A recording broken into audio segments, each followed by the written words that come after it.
Ever feel like you suck at this job? Motherhood, I mean. Have too much anxiety and not enough patience? Too much yelling, not enough play? There's no manual, no village, no guarantees. The stakes are high. We want so badly to get it right. But this is survival mode. We're just trying to make it to bedtime. So if you're full of mom guilt, your temper scares you, you feel like you're screwing everything up, and you're afraid to admit any of those things out loud, this podcast is for you. This is Failing Motherhood. I'm Danielle Bettman, and each week we'll chat with a mom ready to be real, sharing her insecurities, her fears, her failures, and her wins. We do not have it all figured out. That's not the goal. The goal is to remind you, you are the mom your kids need. They need what you have, you are good enough, and you're not alone. I hope you pop in earbuds, somehow sneak away, and get ready to hear some hope from the trenches. You belong here, friend. We're so glad you're here. Hey, it's Danielle, your positive discipline certified parenting coach for strong-willed kids ages 2 to 10. I help defeated parents find validation, support, and proven techniques to parent their strong-willed kids with composure, connection, confidence, and cooperation through a 4-month group coaching program based on the wholehearted framework I've developed over years of working with families one-on-one. And if you just found the podcast, go to failingmotherhood.com to view a playlist of our most listened to episodes, as well as where to start if you have a strong-willed child. Now, this is the first episode of 3 that is going to be an important series that I want to leave in the records of Failing Motherhood. Now, if you haven't, Failing Motherhood is wrapping up. We are going to have the 200th episode on the 5-year anniversary of the podcast, May 20th. And so leading up to that, I am sharing some of the biggest highlights and fun guests and things as we kind of wrap up. And what isn't changing is my parenting coaching. So while families in the future can go back and find and listen to Failing Motherhood, I want this series to live here on this platform as a reference and resource. So this series is a versus series where I am going to walk through the pros, cons, what it's best for, who can differentiate between all of the parenting resources that you might dive into or find to be able to help you decide what you need based on the season you're in and the goals you have and the situations you find yourself in. Because as a parent, you have more resources than ever before. It's absolutely incredible that we have the ability to connect across states and oceans. We have access to the latest research at our fingertips. We can have AI-generated summaries of our questions at a moment's notice. However, as we know with many good things, too much of a good thing can be a bad thing. We are inundated and overwhelmed with the sheer amount of things to sort through that are just blasted at us on a daily basis. So how do you sort through it all? When do you know you need help, and where do you start? So this first episode, I'm going to talk about 3 options and resources: parenting content, self-paced parenting courses and books, and in-person parenting classes. Then next week is going to be episode 2 of this series, where I'm going to break down occupational therapy, parent-child interaction therapy, and a child therapist or psychologist. Then in episode 3, I'm going to talk about marriage counseling and personal therapy, hiring a one-off or one-on-one coach, and going to a virtual parenting class or membership. So for each, I am going to break down the time and the place and the family that resource is best for. Then I'm going to compare and contrast the unique pros and cons of utilizing that support versus another. So let's dive into the first 3.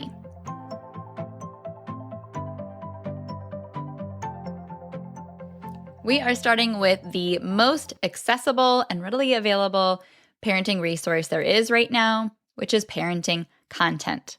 That is Instagram posts, TikTok videos, blog posts, the little bite-sized tips, tricks, hacks, insight, and things that are on your feed ready to help you be a better parent.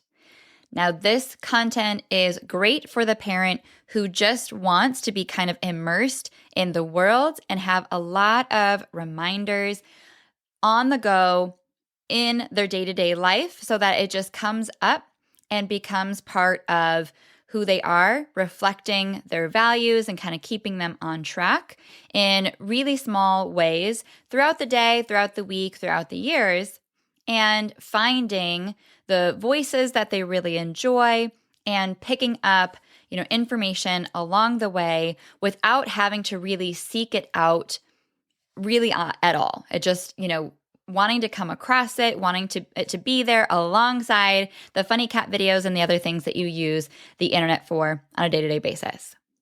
Now, parenting content has fantastic pros. It has overall reminders and accountability, helping you stay true to being the parent you want to be, so that when you turn on the app and you scroll through, it is there as a reflection, helping you stay on track. It is also amazing for inspiration and creativity, like Pinterest ideas for crafts. It is really great for knowing reviews of product recommendations and coming across new technology that others are trying out and figuring out what works and what don't so you don't have to.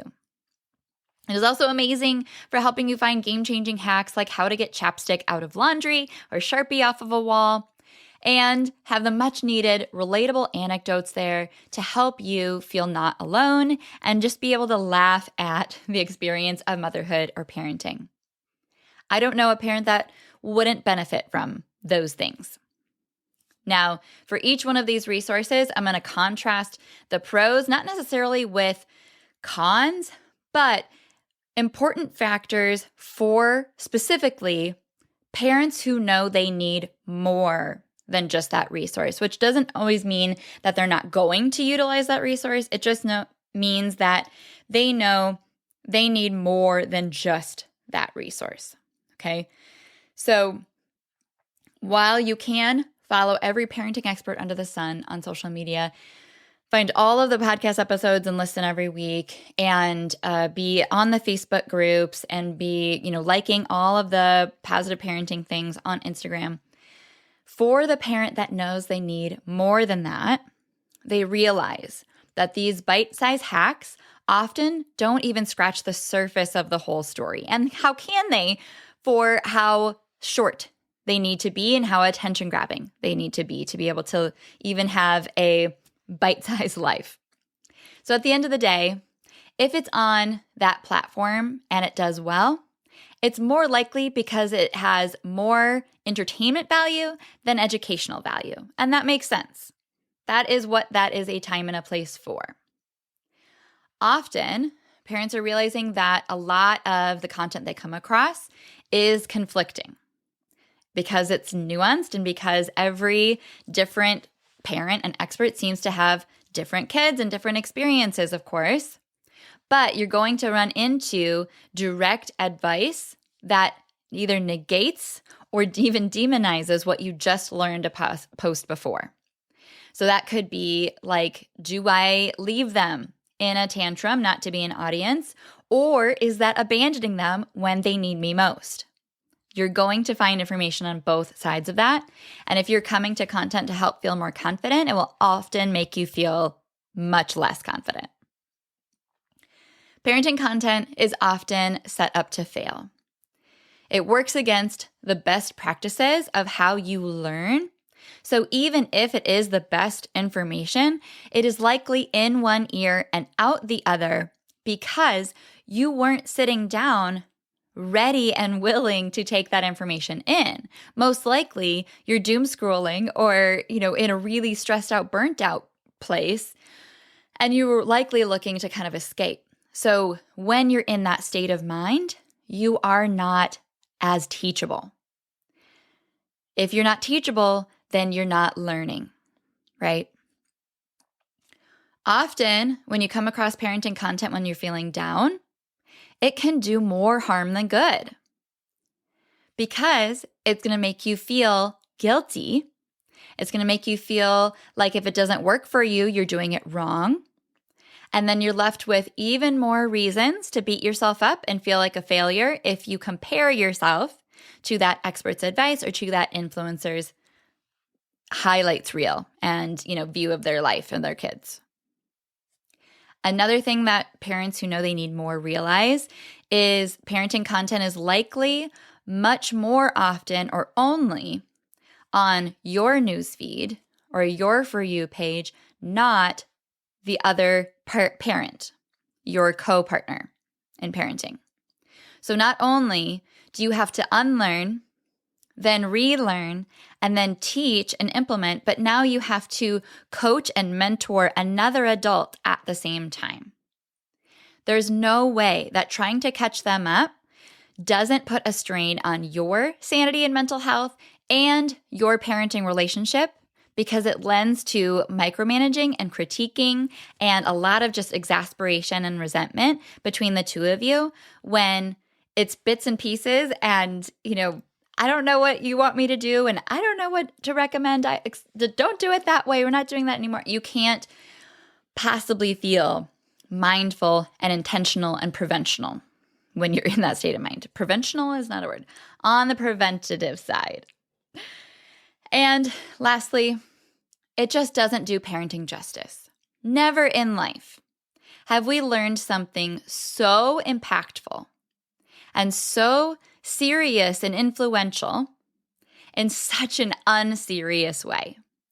As in, can you imagine getting your college degree or the certification you need for your job or your ongoing professional development in a way that you just hope and pray that the right nuggets and bits and pieces come across your phone when you're in a different state of mind on entertainment apps? Parents who know they need more know that they are taking parenting seriously. They know that this role is likely the most influential one they'll ever have in their lifetime. And they know that they do not have a degree in this, but they probably should in order to feel as qualified as they want to. So Instagram posts and BuzzFeed articles are just not going to get the job done, right? But that is parenting content. Who it's best for, why it works best, and what you might realize. The next resource we are going to dive into today is parenting books and parenting courses. Now, I lump these together because they essentially function in the same way in their pros and cons. So parenting books are probably the next level up from coming across parenting content. And I'm sure if you are listening to this podcast, you have 1 to 8 on your nightstand because you are a parent that cares and you are constantly wanting to learn and grow. And I love that for you. So parenting books and courses are best for parents who just want to learn more, want to level up, want to feel educated and competent on the latest trends in research, or dive into specific things that they want to learn more about because they are dealing with a very specific problem in their life right now. Or they are finding content that they really resonate with and they want to go deeper. And so if that person has a book, they will then go out and buy that book to be able to learn more from that one influencer, expert, etc. Now, parenting books and courses are best for niche down support for one specific set of tools or intervention, like a registered dietitian's advice on creating a healthy relationship with food for your kid, or how to best introduce and utilize screen time and manage it as they get older, or how to build more self-esteem and resilience in your child, like the self-driven child, or a sleep course trying to solve the problems of right now today, or learning sign language and being able to introduce baby signs to your 1.5-year-old who really still needs more ways to communicate, or finding more homeschooling support because you are embarking on your first year as a family homeschooling. All of those are fantastic reasons that books and courses are going to be able to meet that need. So books and courses are very, very well designed to solve one particular problem in your current season or stage of life. Now, they're also kind of a nice to have or a just to learn, because ultimately I would make it without it, but it makes me feel better to be able to have these resources, not just in my cart, but on my nightstand or in my bag, because it's a representation of my commitment to learn more about this particular set of skills or skill that I know I need as a parent to help with the kid that's in front of me. They also are fantastic for helping you better understand your kid and build confidence in the skills that you need to feel like you're parenting them adequately and well. So I have definitely bought parenting books, not just for the overall understanding of kind of leveling up and parent development, but now I'm finding books on puberty and raising teen girls, because these are the stages ahead of me. That is one particular insecurity or problem that I want to be able to work on and level up with. And so that is going to fit that particular need for me right now. Now, for parents who realize or know they need more than a book or course, these are the things that they're going to realize that these resources fall short with. Books and courses give you tips and advice on what to do without a foundation to integrate them into. So in order for a book to really speak to your particular circumstance, they're going to have to jump ahead and make a lot of assumptions in what you've tried, what has gotten you here, what the rest of your life looks like, and all of the other dynamics that you have going on as either a working parent or a parent of 6 or, a parent with childhood trauma or, who knows what else. They have to just jump to the try this without being able to walk you through a full foundation starting from day one that sometimes is really necessary and makes the tips that they share backfire without it. So it can work really well if you have the designed foundation to be able to integrate them into, but without that, sometimes it is only there to, again, be like content where it gives you more reason to beat yourself up when it doesn't work. Books and courses are also self-paced. So essentially, they dump all the information on your lap, and then you sign up for figuring it out on your own, which is why they are a lower cost investment. And if you have that time and that is something that you're able to do, that's great, right? And that's why they are designed specifically for like a certain skill set, because then that can be something you build into your day or your week to be able to do that heavy lifting yourself. However, the standard industry completion rate for online courses across topics is 5%. Not 25, not 55, 5%.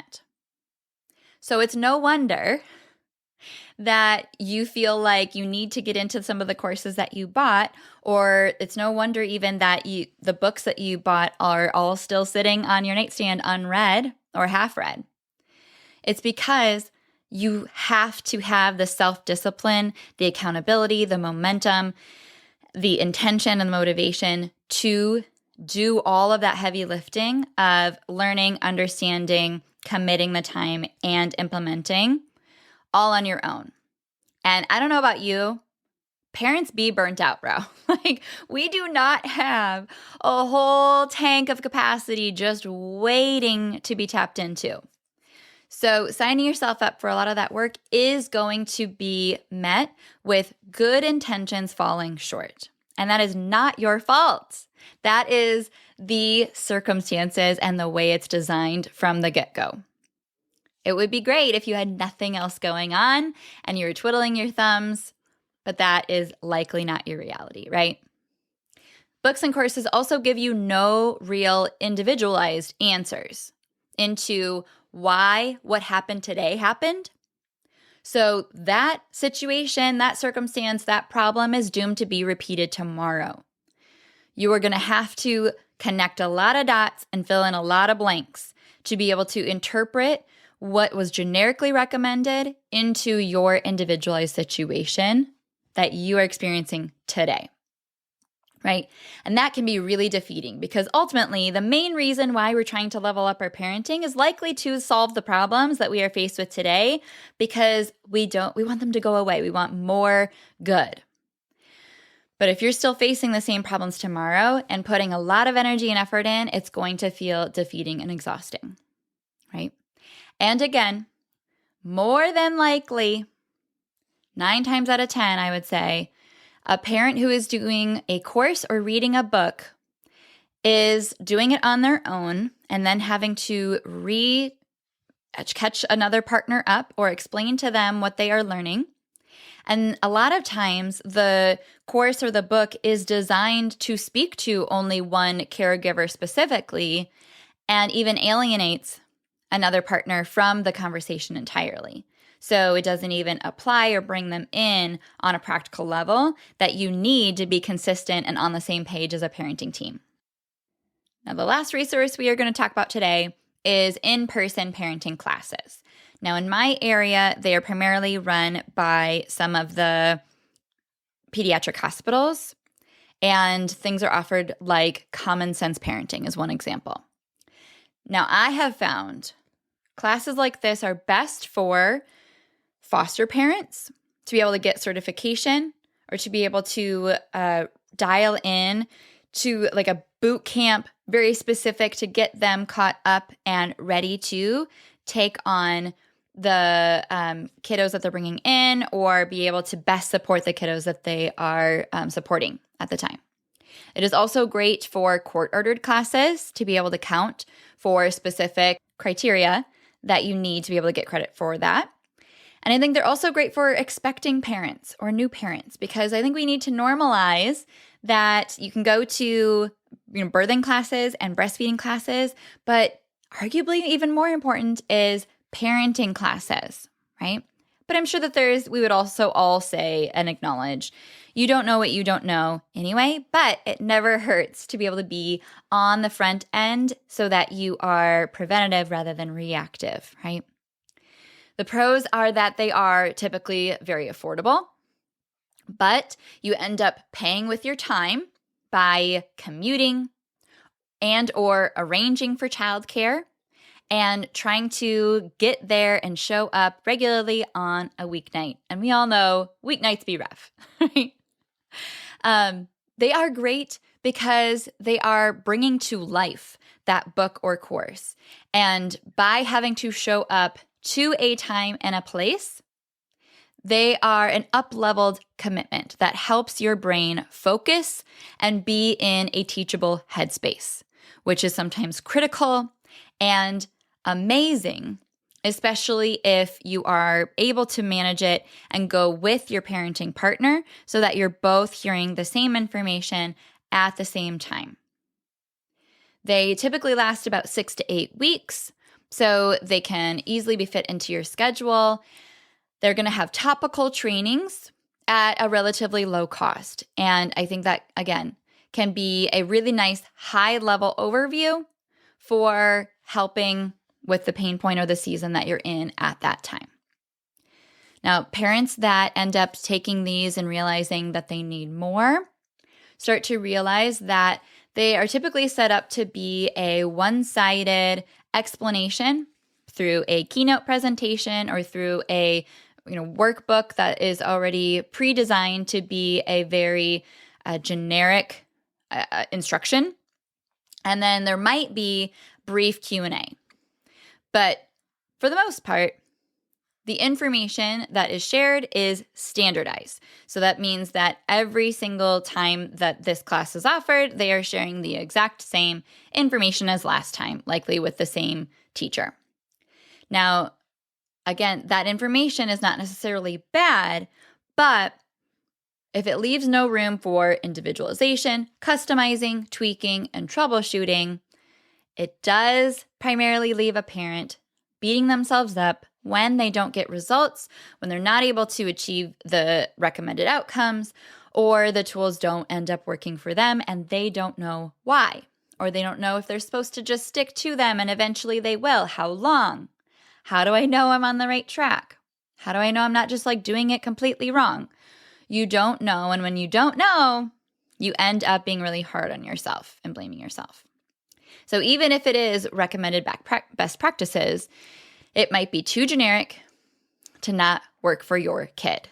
Because especially what I've found with strong-willed kids is they are the exception to the rule.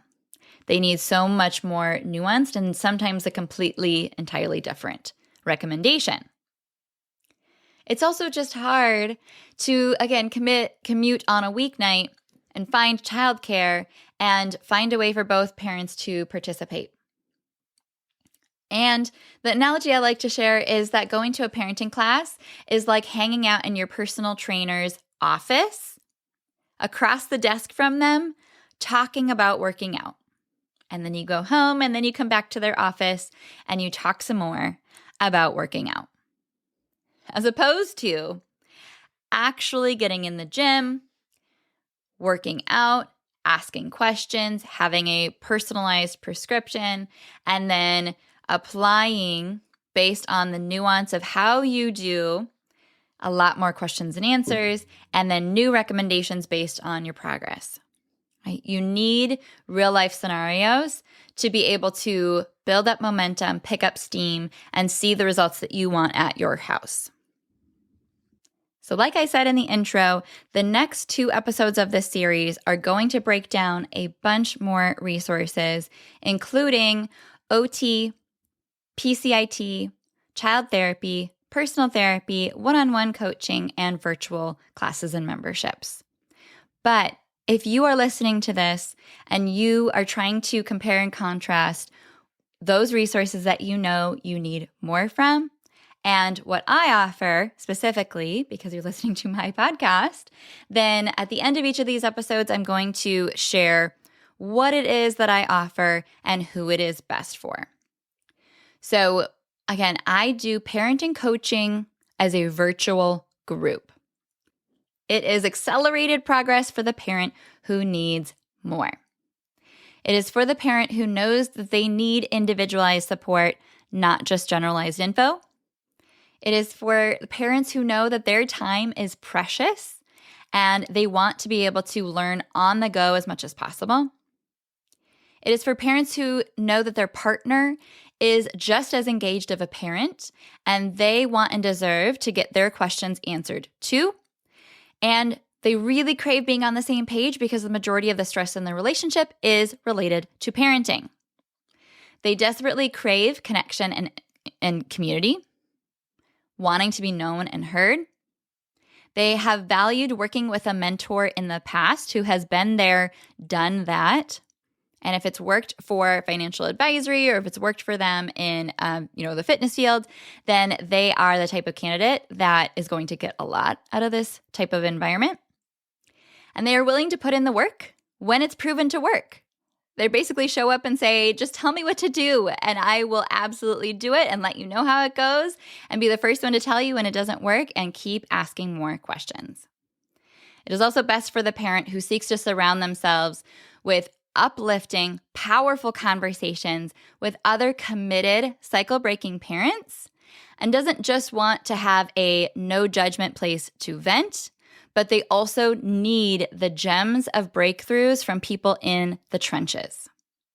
Because a group coaching program brings in the combination of a committed, safe environment, the fostering of relationships with like-minded people who get it, and the vulnerability they create and bring forth.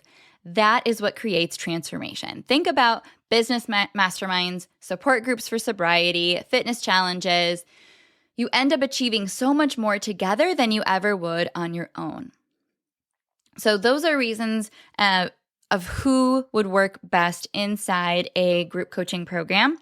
But specifically, Wholeheartedly Calm, my group coaching program, is best for Parents that fit the boxes of the worrying warrior, a just tell me what to do parent, or it is what it is parent, that are laid out in my masterclass, calm and confident.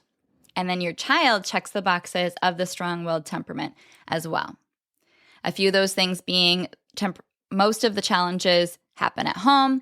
They have high highs and low lows emotionally. They have a lot of strong opinions and yell no back at your face when traditional approaches worked for other siblings, but not this kid. And you want to learn how to work with the way they're wired. It's also designed for a parent or parents who are neurodivergent, realize that they had ADHD or were diagnosed as a kid, and know that their child may be more predispositioned but don't have a diagnosis yet. And again, most of the stress in their marriage is related to parenting. They are taking parenting seriously.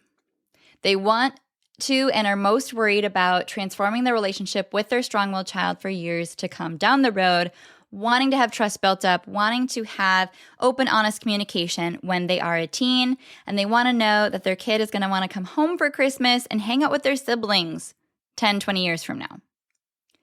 They want to go from dreading pickup to feeling like besties. They want to go from 10 meltdowns a week down to 2. They want to strengthen their own confidence, their family's resilience, and their marriage along the way. Now, Wholeheartedly Calm specifically is a 3 to 4 month group coaching program filled with other families working through the process at their own pace, meaning that you get to learn from veterans, support new families behind you, and have deep conversations with other moms and dads who get it alongside you every step of the way. The time commitment is about an average of 30 minutes of audio modules each week, as well as 2 to 3 opportunities to join live Q&A Zoom calls each week. And you get shipped a 125-page printed in color workbook filled with printables, cheat sheets, and visual resources to help the learning go as easily as possible, supporting your brain and your limited capacity and resources so that you can hit the ground running and pick up steam day after day, week after week. Now, the pros. The pros are there is no wait list. You apply, schedule a call to learn more, ask all of your questions, and then you can enroll with immediate access that day or within the next few weeks, depending on your schedule. There is no waiting period. Families are joining and graduating every single week, and you could be that next week. There is nothing like the placebo effect of knowing a plan is on its way. So don't discount how much that can do for your sanity. There is no commute, right? You don't have to go anywhere when you have Zoom on your phone or on your work computer. It is where you are. There is no direct child involvement. I don't ever need to see your child, or they never need to know that there's any intervention happening. It is primarily between the two of us, and you are a great read on what is going on well enough that you can recap everything I would need to know and more. There is no pressure to medicate or label or diagnose your child. That is completely between you and your medical care providers. But if you are wanting to delay some of those things and know that you have done your due diligence to manage your environment and your patients and everything else that you can control, then that is exactly what we do together. Through the curriculum, it talks about and covers stress management first, then skills to manage behaviors and strengthen your mindset, and then tools to unlock the connection you always wanted all along and just didn't have the foundation or the prerequisites to do it. It's comprehensive and immersive. There no question is a bad question, and we put out the hottest fires first and then keep it going. You digest and do it, not just think about it, hypothetically speaking, or cover philosophies and, baggage or whys from the past of like what is making you have this trigger. No, what do we do about it? And how do we do it? And what's working? How do we keep doing that. You as the parent are in control of progress. You know exactly what it looks like. If you're on track and you have constant weekly recognition of your wins to train your brain to keep going on this marathon, you ride the coattails of hope from other families making progress alongside you.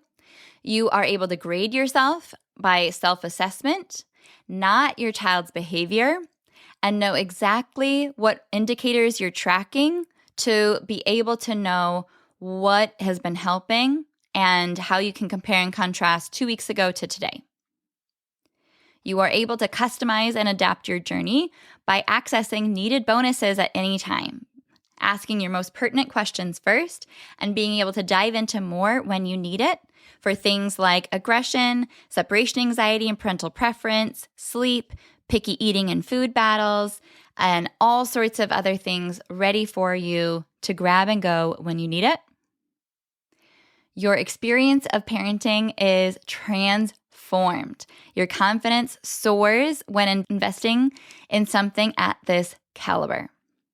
It is designed to maximize your time and effort through digestible, repeatable micro modules, mostly audio only. You play on your phone and can keep repeating on your phone. The lessons include only critical game changers, not a bunch of backstories and philosophies, like I said. Implement, do this instead. When it doesn't work, let's talk about it. It is designed with back-to-back weeks, creating momentum and accountability, making it more likely that you complete it and can ride on the curtails of others' momentum for hope on the hard days or weeks. So while the industry standard is 5% completion rate for courses, it is 95% for my curriculum of over 12 modules worth of content. And that is between parents as well, including statistics for moms and dads. It is teaching specific strategies for your exact goals, struggles, and kiddo.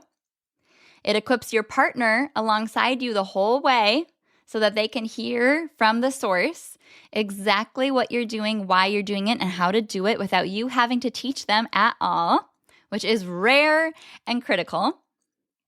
You also are able to crowdsource invaluable insight, validation, solidarity, and support from this tight-knit small group of parents committed to this alongside you.